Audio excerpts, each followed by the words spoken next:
इस वक्त एक और बड़ी खबर आ रही है, जोस्ना वो बताएं आप। बिल्कुल, बड़ी खबर यह है कि संजय राउत पर लगातार जो ईडी की तरफ से एक्शन लिया गया, उसे लेकर अब आदित्य ठाकरे का बयान सामने आया है। आदित्य ठाकरे ने अपने बयान में कहा है कि पूरा देश हमारे समर्थन में है, देश देख रहा है कि हमारे साथ क्या हो रहा है। आवाज उठाने की कोशिश की तो उसे दबाया जा रहा है। और क्या कुछ आदित्य ठाकरे ने कहा, सुनिए। हमारे साथ आदित्य ठाकरे, उनसे बात करते हैं। आदित्य जी, लगातार आपके बड़ा रिस्पांस मिल रहा है, लेकिन साथ ही में दो चीजें हमने देखी। संजय राउत की गिरफ्तारी के बाद राहुल गांधी आप लोग के सपोर्ट में आए हैं, जया बच्चन का बयान आया। पूरा देश सपोर्ट में है क्योंकि देश देख रहा है ये देश में हमारे क्या चल रहा है, और जो भी आवाज उठाने की कोशिश करे उसकी आवाज दबाने की कोशिश होने जा रही है।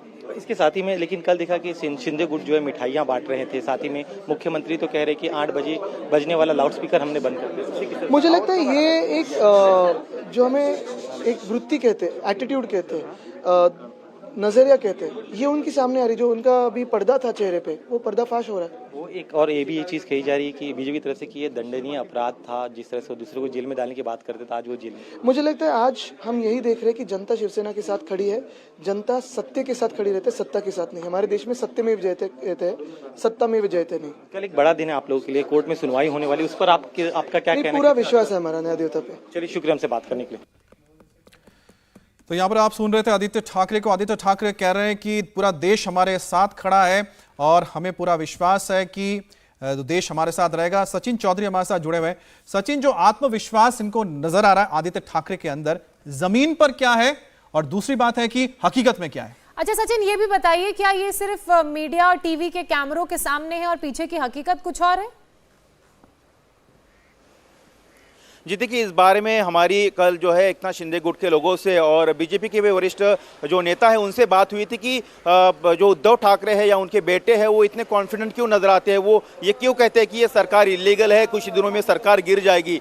तो उनका ये कहना था कि इनको ऐसा लगता है कि इनके वकीलों ने, इनके जो कानून के जानकार है इनके गुट के, उन्होंने इनको ये बताया है कि आर्टिकल 10 का हवाला देकर इनको ये बताया गया है कि शिंदे गुट के पास दो ही ऑप्शन होंगे, एक तो उनको कहीं मर्ज करना होगा, बीजेपी में शामिल होना होगा, या फिर इनको डिस्क्वालीफाई किया जाएगा। तो इस बेसिस पर, इस मुद्दे को लेकर उन्हें काफी विश्वास है। अब 3 तारीख कल इस मामले में जो है सुप्रीम कोर्ट में सुनवाई होनी है। तो वही दूसरी तरफ जो है एकनाथ शिंदे गुट ये कह रहा है कि हम तो शिवसेना में ही हैं, हमने सिर्फ अपना लीडर चेंज किया है, हमारे पास 2/3 विधायक है, हमारे पास 2/3 सांसद है, और अगर पार्टी की बात की जाए तो पार्टी में भी कई सारे लोगों का हमें समर्थन मिल रहा है। हमने जो है अपने पार्टी में एक नेता था उनको बदलकर दूसरा नेता किया है, और उल्टा बीजेपी ने हमको समर्थन दिया है, मुख्यमंत्री तो शिवसेना का ही है।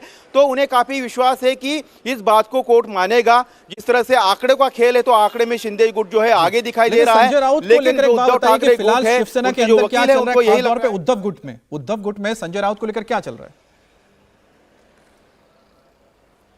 जी देखिए, संजय राउत के मामले पर जो है कल भी उद्धव ठाकरे ने कुछ ज़्यादा बातचीत नहीं की। उन्होंने सिर्फ इतना कहा कि संजय राउत पर मुझे अभिमान है, वो झुकने वाले नहीं हैं और वो झुके भी नहीं। बाकी जो लोग गए हैं वो जो उन्होंने एक शब्द का इस्तेमाल किया था, सब हमाम में गए हैं, और हमाम का पानी जब खत्म हो जाएगा तब उनको सच्चाई सामने आएगी। इससे ज़्यादा कुछ उन्होंने ज़्यादा डिटेल में बात नहीं की कि संजय राउत जो है निर्दोष है या फिर उनका खुलकर जो है बचाव करते हुए कहीं ना कहीं नजर नहीं आ रही, क्योंकि मामला अब जो कानून जो है कानूनी पहलू में फंसा हुआ है, अदालत में मामला है। तो उसको लेकर चाहे उद्धव ठाकरे का गुट हो, चाहे शरद पवार, इतने बड़े नेता है, उनका कोई बयान अभी तक सामने नहीं आया है। अजित पवार ने कहा है कि कानून अपना काम करेगा, ईडी के अगर लगता है सबूत है तो वो कार्रवाई करेंगे, नहीं है तो निर्दोष छूटेंगे। तो कहीं ना कहीं खुलकर कोई बड़ा नेता एमवीए का सामने नजर नहीं आ रहा है सिवाय कांग्रेस के। जी, तल्ख तेवरों वाली उद्धव ठाकरे की शिवसेना और उनके कार्यकर्ता पिछले कुछ दिनों से, जब से ये कार्रवाई जारी है संजय राउत पर, बिल्कुल वो तल्ख तेवर और वो तल्ख अंदाज नजर नहीं आ रहा है, खुलकर समर्थन नजर नहीं आ रहा है।